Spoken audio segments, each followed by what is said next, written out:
दोस्तों, आदाब, सत श्री अकाल, नमस्कार। आप सभी का इस पॉडकास्ट में बहुत बहुत स्वागत है। जैसा कि आप सभी को ये मालूम है, जो भी संगीत से प्यार करते हैं और गायकी से प्यार करते हैं, कि हमारे बहुत ही प्यारे हर दिल अजीज़ और सम्राट जगजीत सिंह साहब, जिनकी गज़लें किसी उम्र का मोहताज नहीं है। हर एक उम्र के लोगों को वो भाई हैं, और चाहे वो बच्चा हो, चाहे वो बुज़ुर्ग हो, चाहे वो गृहिणी हो, चाहे वो यंग नौजवान हो, उन सभी ने उनकी गज़लों को बहुत ही सराहा है और अपने जीवन का एक अंग की तरह माना है। तो आज का ये जो शो है, वो डेडिकेटेड है बहुत ही हमारे प्यारे सम्राट जगजीत सिंह साहब को, क्योंकि जो 8 फरवरी है, ये उनकी आप कह लीजिए कि एक बर्थ एनिवर्सरी भी होती है। चूँकि सभी जो संगीत को प्यार करते हैं और जगजीत सिंह साहब को चाहने वाले हैं, उनके दिल में तो हमेशा ही उनकी यादें बनी हुई हैं। वो किसी एनिवर्सरी के मोहताज नहीं हैं, लेकिन क्योंकि ये एनिवर्सरी एक ऐसा समय है, तो ऐसा ही कुछ ध्यान रहा कि उनको कुछ ऐसा हम अपने व्यूज़, ओपिनियन, ट्रिब्यूट कर पाएँ, चाहे वो किस भी शेप में हो। तो आज पॉडकास्ट की शेप में हम आप सभी के रूबरू हो रहे हैं, और इसी जो समय को साथ में लेकर के इनकी गज़लों को हम आपके सामने रखेंगे भी कुछ। और हमारे चंडीगढ़ के, जिनका जो जगजीत सिंह साहब रहे हैं, वो उनके आइडल भी रहे हैं, तो आज ये हमारी खुशनसीबी है कि हमारे चंडीगढ़ के उभरते हुए गज़लकार जनाब रणवीर कुमार जी आज हमारे स्टूडियो में पहुँचे हुए हैं और मौजूद हैं, और आज हम इनसे बहुत ढेर सारी बातें करेंगे। आइए हम सब इनसे एक मुलाकात करते हैं। जी, रणवीर जी, नमस्कार। नमस्कार। आपका हमारे स्टूडियो में बहुत बहुत स्वागत है। Thank you so much. तो आज का जो पॉडकास्ट, जैसे आपसे गुजारिश की थी कि चूँकि आपने गज़लों को अपने जीवन का अंग बनाया है और चंडीगढ़ में रहते हुए आप बहुत सारी स्टेट्स में भी टूर करके आए हैं, तो जगजीत सिंह जी से जो आपका लगाव है, पहले तो हम ये जानना चाहेंगे कि उनसे लगाव आपका कैसे बना, और ये मतलब किस हद तक है, ये इतना पैशन बन गया, तो ये हम आपसे जानना चाहेंगे। सबसे पहले मैं आपका बहुत बहुत शुक्रगुजार हूँ। आपने बहुत अच्छा टॉपिक, जो कि जगजीत साहब से मेरा रिश्ता बचपन से ही रहा है, और एक आवाज़ हमारे घर में नॉर्मल कैसेट में बजा करती थी, वो आज आवाज़ जगजीत साहब की थी। मतलब उस आवाज़ से इतना इश्क हो गया कि कोई और आवाज़ सुनने का मन ही नहीं करता था। तो उस आवाज़ को सुन सुनकर बड़े हुए, फिर सीडीज़ में, कैसेट्स में उनकी शक्ल देखने को मिली कि ये जगजीत साहब है, तो एक वो इश्क और बढ़ गया। क्योंकि वो, मैं समझता हूँ, वो एक दौर भी ऐसा था, वो उस समय गज़लों का ही दौर था। चाहे वो बॉलीवुड की फ़िल्में थी, उनमें भी वो गज़लें चल रही थी, और उनकी गज़लें तो सुपरहिट हुआ करती थी। जी, आगे। तो उसके बाद शहर एक एल्बम आया, जो टी सीरीज़ ने किया था। उसमें जगजीत साहब की बतौर मतलब गज़लों के साथ उनकी पिक्चर भी थी वीडियोज़ में, तो वो चैनल्स पे आती थी, तो वो एक और बना के हम जगजीत साहब को लाइव देख रहे हैं ऐसे वीडियोज़ में। तो वो बढ़ता बढ़ता बढ़ता इश्क इतना बड़ा। गाने का शौक़ तो बचपन से ही था, तो क्योंकि गज़ल में एक अच्छी पोइट्री होती है, एक मीनिंगफुल शायरी होती है, तो वो दोनों चीज़ें वो काम कर गई, और जगजीत साहब की आवाज़, तो वो इश्क फिर इतना बढ़ गया कि बस मुझे खुद नहीं पता लगा कि मैं कब गज़ल सिंगर बन गया और कंपोज़र बन गया, और ये सिलसिला और आज भी चल रहा है। जी, लेकिन हम अभी उसी एक ज़माने में चलते हैं जहाँ पर मैं समझता हूँ कि सीडी या ये जो डिजिटल मीडिया है, तो बहुत बाद में आया। उस समय वो कैसेट्स हुआ करती थी, रिबन वाली, और जहाँ तक मुझे याद है कि हम भी वो कैसेट रिकॉर्ड करवाने, क्योंकि ओरिजिनल उनकी जो कैसेट्स होती थी, एल्बम्स होती थी, तो उसमें कुछ चुनिंदा गाने कई बार पसंद होते थे, तो वो 10 कैसेट्स के गाने हम एक कैसेट में उनको भरवा लिया करते थे। तो उस समय आपका वो कैसा एक एक्सपीरियंस रहा वो चीज़ को? उस वक्त क्योंकि कैसेट्स जो भी होती थी तो एक गज़ल चलती थी तो उसके बाद हमें दोबारा से फिर उसको रिवाइंड करके सुनना पड़ता था। तो हम क्या करते थे, वो कैसेट ले जाके मार्केट पे एक ही गज़ल, ताकि वो रिपीट में लग जाए, तो हम उसको आगे से आगे उसको कॉपी कराते थे।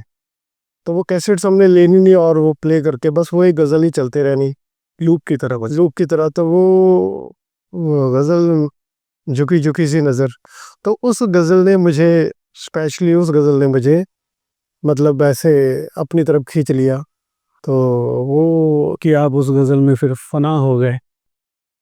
अब जब आपने ये बात छेड़ ही दी है, चुकी-चुकी सी गज़ल, तो क्यों ना इस गज़ल की 2 लाइनें आप कुछ तरन्नुम में। जी, मैं क्योंकि 8 फरवरी जगजीत साहब की बर्थ एनिवर्सरी आ रही है और मेरा तो बहुत क्लोज़ रिश्ता रहा है, क्योंकि मेरे गुरु भी रहे हैं जगजीत साहब। तो मैं 2 लाइनें जी।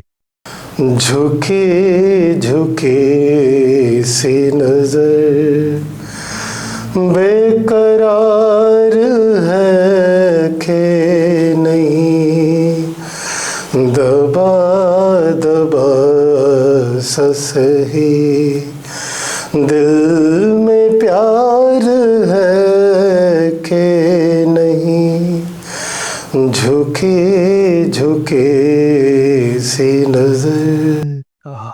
क्या बात है, क्या बात है! बहुत बेस्ट, बहुत बेस्ट। तो ये तो अब पता लग ही रहा है कि आपने एक कैसेट में जब लूप बना कर के इसको सुना होगा, तो ये तो आपके ज़हन और रोम-रोम में समा गई हो। तो और ये सिलसिला आज तक भी चल रहा है। सुनने का तो सिलसिला, वो आज भी आप मेरी गाड़ी में आप सुनेंगे तो जगजीत साहब के अलावा कोई और गज़ल नहीं सुनने को मिलती, क्योंकि वो मेरी मेरे लिए मतलब संगीत के वो भगवान है, गॉड है। तो और वो जब तक ये सांस है तो हम लगता है हम उनके मुरीद बने रहेंगे, भक्त बने रहेंगे। हाँ, हाँ, नहीं, नहीं, इंशाल्लाह ये तो रहेगा ही रहेगा, क्योंकि वो हमारे दिलों में से जा नहीं सकेंगे। और जो उन्होंने गज़लें गाई, तो वो एक ऐसा दौर था जिस समय कॉलेजेस वगैरह में या स्कूल्स वगैरह में भी जो फंक्शन हुआ करते थे, तो उसमें भी वो गज़लें गाई जाती थी। उसका एक जो सबसे अच्छा कारण ये था कि गज़लों में बहुत ज़्यादा म्यूज़िक की ज़रूरत नहीं होती थी, तो वो किसी भी स्टेज पर गाई जा सकती थी। तो उस दौर में आपने अपने आप को कैसे गज़ल के साथ जोड़ते रहे और लोगों के सामने पेशकारी में आते रहे? नहीं, जगजीत साहब की गज़लें जितनी भी हैं, वो आम जितने भी अवाम है, जितने भी लोग हैं सुनने वाले, उनको क्योंकि जगजीत साहब ने हर डिफरेंट सब्जेक्ट पे गज़लें गाई हैं। चाहे वो ह्यूमैनिटी की बात हो, चाहे वो माँ की बात हो या बहन की बात हो, रिश्तों की बात हो, या कोई लव की बात हो, तो प्यार भी एक जैसा नहीं है, प्यार भी बहुत तरह के प्यार। तो जगजीत साहब ने अपनी गज़लों के ज़रिए हर इंसान को कुछ ना कुछ मैसेज वो दिया है, और हमें वो एक अच्छा मौका मिल जाता था कि हम ऑडियंस को देख के, जिस तरह की ऑडियंस है उस तरह की हम गज़लें उसको, बीच में फरमाइश भी आती है। फरमाइशें भी आती हैं। जैसे अब बहुत सी गज़लें हैं जो कि उनकी ऐसी गज़लें हैं जैसे कि वो आप ये कह लो एक तरह की प्रेयर है ना? कि हे राम ले लो आपका उनका, या ये दौलत भी ले लो, शोहरत भी ले लो, है ना जी? और चिट्ठी ना कोई संदेश, वो आज भी पूरे वर्ल्ड में वो आपकी वो उनकी वो गज़ल चलती है। तो हर इंसान का जगजीत साहब के साथ बहुत ही गहरा, बहुत ही क्लोज़ रिश्ता कहीं न कहीं किसी न किसी रूप में रहा है। तो कोई ऐसा कोई वाक़या आपके ज़हन में आ रहा हो, जिसमें क्योंकि देखिए जिसको आइडल माना जाता है, तो कई बार ऐसे मन में ख्वाहिश होती है कि अगर उनके साथ मिलना हो जाए, उनके रूबरू बैठा जाए, तो क्या कभी ऐसा समय बना कि आप उनके साथ बैठे, उनके साथ बातें की जगजीत सिंह साहब के साथ? जी हाँ, मेरे ख़्याल मुझे अच्छे से याद है 2010 में मैं जगजीत साहब से मिला था। उनका एक कॉन्सर्ट था चंडीगढ़ में, तो मुझे अभिनव उपाध्याय जो उनके साथ तबला बजाते हैं, उन्होंने मुझे उनसे मिलवाया था। और जगजीत साहब से मिलना हुआ और उन्होंने मेरे से बहुत बातें की म्यूज़िक के बारे में, मेरे करियर के बारे में। उनके आशीर्वाद भी मिले बहुत से। तो वो एक पल ऐसा है कि आज भी मैं उस पल को याद करता हूँ तो मुझे ऐसा लगता है कि ये कल की ही बात है। तो वो मेमोरीज़ जो है कभी भुलाई नहीं जा सकती। बिल्कुल आपकी बात बिल्कुल सही है। अब बहुत सारे लोगों ने तो देखिए उनकी जो ग़ज़लें ही सुनी है, लेकिन आप रूबरू भी हुए हैं। तो हमारे दर्शक बहुत सारे ये जानना चाहेंगे कि उनका स्वभाव कैसा था, उनका बोलना कैसा था और वो किस तरह से एक जो उनका मुरीद है, उसको वो किस तरह से प्यार देते थे या चाहते थे? कैसा आपका अनुभव वो रहा? जगजीत साहब का व्यक्तित्व तो आप ये लगा लीजिए कि जैसे एक झुका हुआ जिसको फल लगते हैं वो झुका होता है पेड़। तो जगजीत साहब इतने डाउन टू अर्थ थे कि वो मुझे लगा ही नहीं कि ये गज़ल सम्राट है। एक आम इंसान की तरह जगजीत साहब मुझे मिले और इतना उन्होंने प्यार दिया कि मुझे ऐसा लगा कि जैसे मैं इनसे रोज़ मिलता हूँ। मेरे से उन्होंने मज़ाक भी किया, हँसी मज़ाक भी किया और बहुत सी चीज़ें हमारी बातें हुई इस म्यूज़िक के बारे में। तो मुझे कहीं भी ऐसा नहीं लगा कि ये बहुत बड़ा लेजेंड है या बहुत बड़ी शख्सियत है और मैं उस वो रिज़र्व में रह के बात करें। उन्होंने मतलब 1 सेकंड में मुझे अपना बना लिया। तो ये एक बहुत बड़ी ख़ासियत होती है बड़े इंसान की, वो हर एक को अपना ही हाँ, समझता है। वैसे तो ये एक कहावत भी है कि बड़ा इंसान अ, वही नहीं होता जिसके पास बहुत ज़्यादा धन-दौलत है। बड़ा इंसान तो वो होता है जिसके पास छोटा इंसान अगर बैठा हो, उसको छोटा महसूस ना हो। जी, बिल्कुल। तो शायद ये बात जैसा आप कह रहे हैं, जगजीत सिंह साहब के साथ उनके स्वभाव में थी ये बात।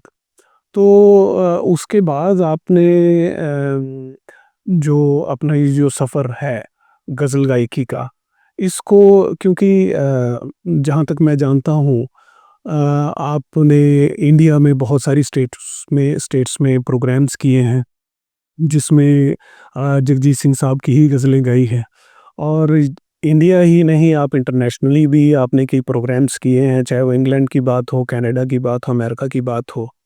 तो ये जब आप स्टेज पर जाते थे और ये अनाउंस होता था कि ये जगजीत सिंह साहब की कुछ गज़लें आपके सामने रखेंगे, तो वो ऑडियंस का रिएक्शन और आपके दिल में क्या चलता था?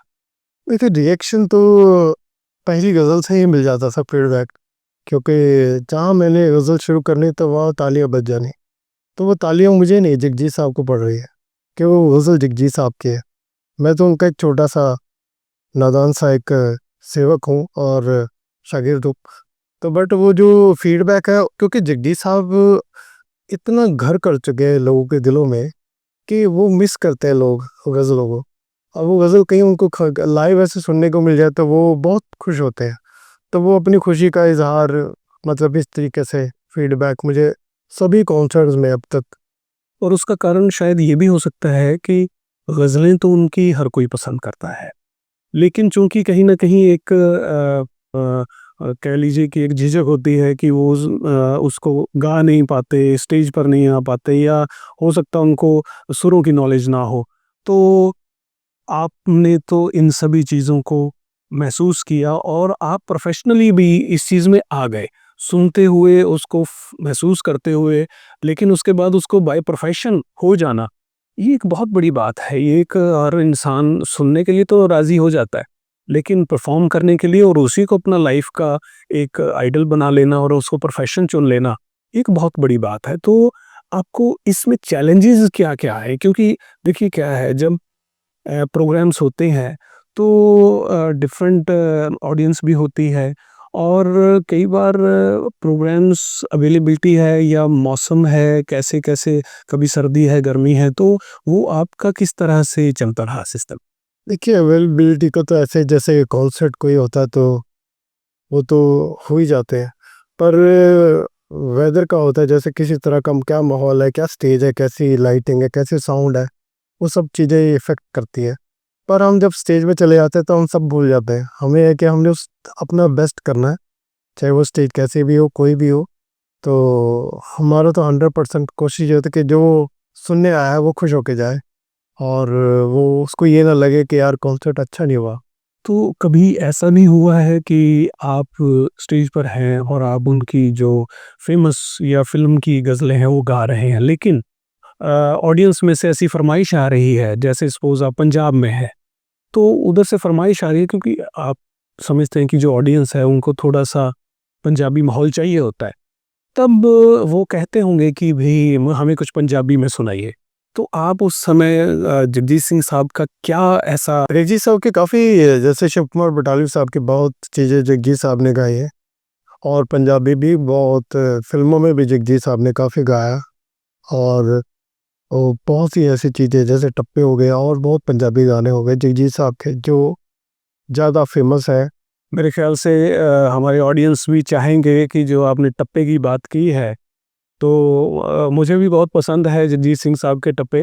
तो उसमें से एक आधा कोई अगर आप हाँ, मैं 2 लाइनें ज़रूर सुनाना चाहूँगा। ये कोठे ते आ मैया,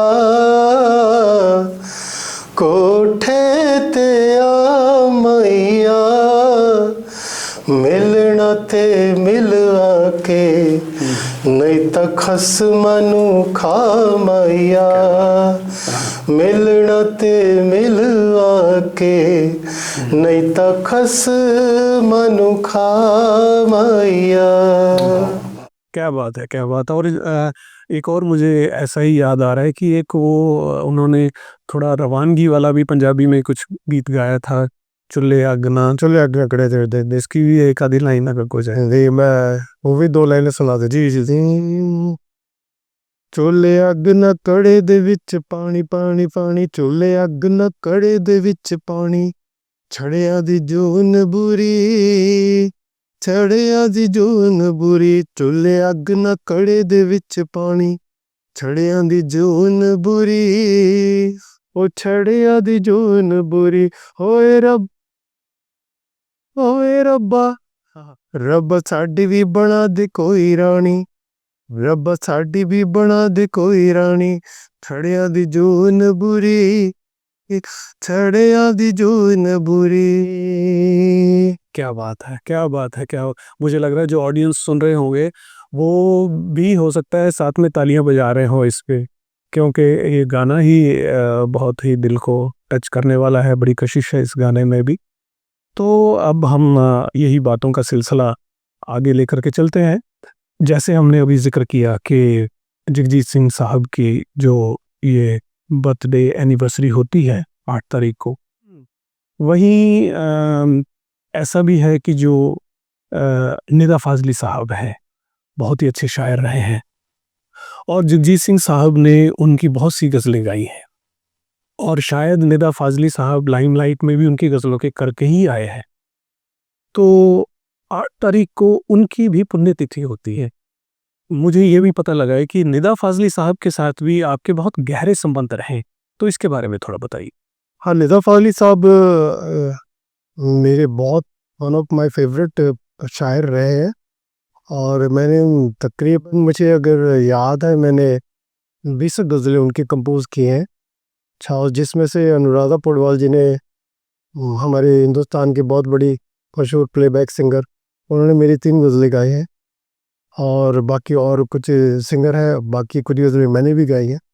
तो निदा फ़ाज़ली साहब के साथ बहुत गहरा रिश्ता रहा है, बहुत प्यार रहा है, वो बहुत गाइड करते थे और उनके आशीर्वाद मिलते रहते थे, और वो मेरे काम से बहुत खुश थे कि वो जो कंपोजिशंस है, म्यूज़िक है, कि वो उनको बहुत पसंद था, और वो हमेशा हर जगह पे वो हमें बहुत गाइड करते थे। तो एक रिश्ता उनसे बहुत रहा है, और ये बहुत अच्छा मौका है कि उनका भी उनकी डेथ एनिवर्सरी है, तो वो हम उनको कुछ ना कुछ श्रद्धांजलि दे पाए। मैं ये समझता हूँ कि जहाँ हम जगजीत सिंह साहब को ये एपिसोड डेडिकेट कर रहे हैं, वहीं पर निदा फ़ाज़ली साहब को भी ये प्रोग्राम समर्पित है और चूँकि हो सकता है उनकी फैमिली भी इस प्रोग्राम को देखे, तो बहुत ही दिल से हम उनका इस्तकबाल भी करते हैं।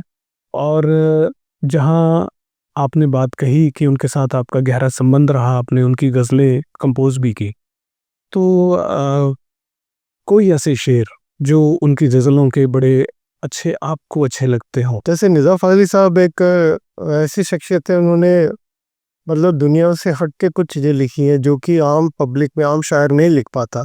जैसे कुछ गज़ल शेर मैं आपको सुनाना चाहूँगा कि उसके दुश्मन है बहुत आदमी अच्छा होगा, क्या शहर में वो भी मेरी तरह तन्हा होगा तन्हा। है। और एक शेर और सुनिए कि कोई हिंदू कोई मुस्लिम कोई ईसाई है, सब ने इंसान न बनने की कसम खाई कसम, है ना ये। तो जैसे एक और शेर उनका बहुत मशहूर है कि दुनिया जिसे कहते हैं जादू का खिलौना है, मिल जाए तो मिट्टी है, खो जाए तो सोना है, हो जाए तो सोना है। तो निज़ाम फ़ाज़ली साहब ऐसी शख्सियत रहे कि उन्होंने अपनी शायरी के थ्रू इतना बहुत बड़ा मैसेज लोगों को दिया है कि वो आज भी लोग उसको कहीं ना कहीं अपने स्टेटस पे हर जगह उसको याद करते हैं। काफ़ी साल पहले की बात है कि मैं एक रेडियो में उनका इंटरव्यू सुन रहा था, तो मुझे वो बात बहुत ही ज़हन में आज तक मेरे कायम है कि उन्होंने अपने इंटरव्यू में बताया कि जब वो शुरू-शुरू में शायरी करने लगे, तो उर्दू के अल्फाज यूज़ करते थे वो काफ़ी, क्योंकि रहा उनका एक स्टाइल रहा है। तो वो किसी उस्ताद के पास जब गए, तो उन्होंने जब अपनी शायरी सुनाई, तो उन्होंने कहा कि भई देखो निदा, ऐसे है कि इसमें उर्दू तो कोई भी लिख लेता है। क्या इसमें प्राण डाल सकते हो? जीवन डाल सकते हो? तो निदा फ़ाज़ली साहब ने कहा कि उस दिन से वो बात मैंने गाँठ बाँध ली, और जो भी मैंने शेर बनाना शुरू किया, उसमें मैंने एक आम आदमी के जीवन का जो रहस्य है, जो प्रॉब्लम्स हैं, जो उसकी सोच है, उसको जीवंत रूप में डालना शुरू किया, फिर वो मकबूल भी हुई। तो आपने क्योंकि उनकी गज़लें कंपोज़ भी की हैं, गाई भी हैं, तो हमारे लिए कोई एक आधी गज़ल जो आपको। मैं एक बहुत ही मेरी प्यारी कंपोजिशन है, सफ़र में धूप तो होगी, जो कि निदा फ़ाज़ली साहब की लिखी और अनुराधा पौडवाल और बैरिक सिंगर है कमाल अहमद साहब, उनकी गाई है, तो वो मैं ज़रूर समझी चाहिए। सफ़र में धूप तो होगी, जो चल सको तो चलो, सफ़र में धूप तो होगी, जो चल सको तो चलो, सभी हैं भीड़ में तुम भी निकल सको तो चलो, सफ़र में धूप तो होगी, जो चल सको तो चलो। क्या बात है, क्या बात है! बहुत, बहुत सुंदर। आज हम अब ऐसे एक चीज़ को मिस कर रहे हैं, और उसके लिए हम आपसे माफ़ी भी चाहेंगे कि अगर हारमोनियम होता तो शायद इन गज़लों का कुछ और ही सुरूर होता। ख़ैर एनी हाउ, ये सिलसिले तो बने रहेंगे, और ऐसा मुक़ाम दोबारा से आएगा, हम चाहेंगे। तो जाते-जाते, क्योंकि एक समय की सीमा होती है, हम इस एपिसोड को आज कंक्लूड भी करेंगे, लेकिन फिर भी हम जाते-जाते ये चाहेंगे कि जगजीत सिंह साहब के लिए, निदा फ़ाज़ली साहब के लिए आप अपने जो उद्गार है, वो आज डेडिकेट और भी जैसे आप चाहें वो कर सकते हैं। और साथ में जो ऑडियंस, उनकी बहुत बड़ी ऑडियंस है, बहुत लोग सुनते हैं, उनके लिए आप क्या मैसेज देना चाहते हैं? क्योंकि वो आज दोनों ही अभी शारीरिक रूप में तो अवेलेबल नहीं है, लेकिन उनका जो प्यार है, वो हर एक फ़ैन के दिल में बस रहा है। तो आप फ़ैन के लिए मैसेज क्या देना चाहेंगे, और उनको क्या डेडिकेट करना चाहेंगे, वो आप।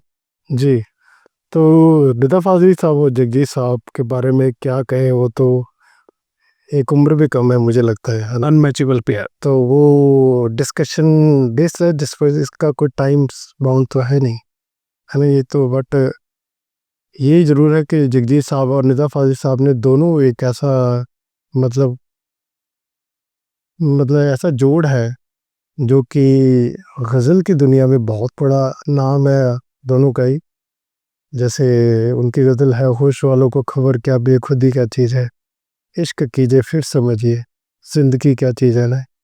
तो ऐसी कुछ गज़लें हैं जैसे जगजीत साहब और निदा फ़ाज़ली साहब की, कि ये गज़ल मुझे याद आ रही है। एक शायद गज़ल एक और है, तुमको देखा तो ये ख्याल आया। नहीं, वो किसी और की है। जी, जी। ओ, जीवन क्या है चलता फिरता एक खिलौना है। आहा, और जीवन क्या है चलता फिरता एक खिलौना है, दो आँखों से एक से हँसना एक से रोना है। तो ये जगजीत साहब की बर्थ एनिवर्सरी और निदा फ़ाज़ली साहब की डेथ एनिवर्सरी, तो हम उनको इस तरह से याद कर सकते हैं कि एक आँख से हम उनको बर्थ सेलिब्रेशन करें और एक आँख से हम उनको मार्क्स हैं उनको। तो मुझे लगता है कि ये, क्योंकि जगजीत साहब ने गाई है गज़ल और ये निदा फ़ाज़ली साहब की लिखी है, तो ये और लास्ट में ऑडियंस के लिए हमारे कुछ आप अपना कोई मैसेज उनके लिए। ऑडियंस के लिए बस मैं यही कहना चाहूँगा कि आप अच्छा सुने म्यूज़िक और अच्छी पोइट्री सुने, अच्छी गज़लें सुने, कुछ भी सुने, बस वो मीनिंगफुल हो। आप वो दुनिया को कुछ मैसेज दे सके उन शायरी के, उन पोइट्री के हिसाब से। तो good music, good health. Thank you so much. तो आप हमारे स्टूडियो में आए हैं और इसके लिए हम आपका बहुत ज़्यादा शुक्रिया अदा करते हैं। तो जाते-जाते, क्योंकि वो मैंने 2 लाइनें बोल दी थी, तुमको देखा तो ये ख़्याल आया, तो ये 2 लाइनें एक बार आप वो उनको गा दीजिए।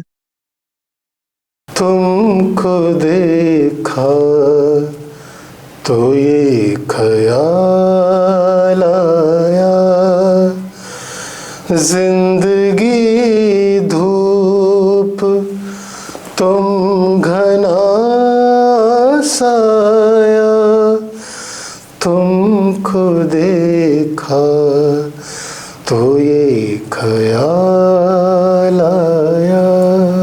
वाह, वाह, वाह, वाह! बहुत खूबसूरत, खूबसूरत। तो इन्हीं शब्दों से, इन्हीं लफ्ज़ों से आपका बहुत-बहुत धन्यवाद। आप स्टूडियो में आए, इंशाल्लाह फिर से ऐसा समय बनेगा, हम फिर से इसी गुफ्तगू में इसको बढ़ाएँगे, ऐसा सिलसिला जारी रखेंगे। तब तक के लिए आपसे हम इजाज़त भी चाहेंगे और आपका बहुत ज़्यादा शुक्रिया। धन्यवाद। Thank you so much. Thank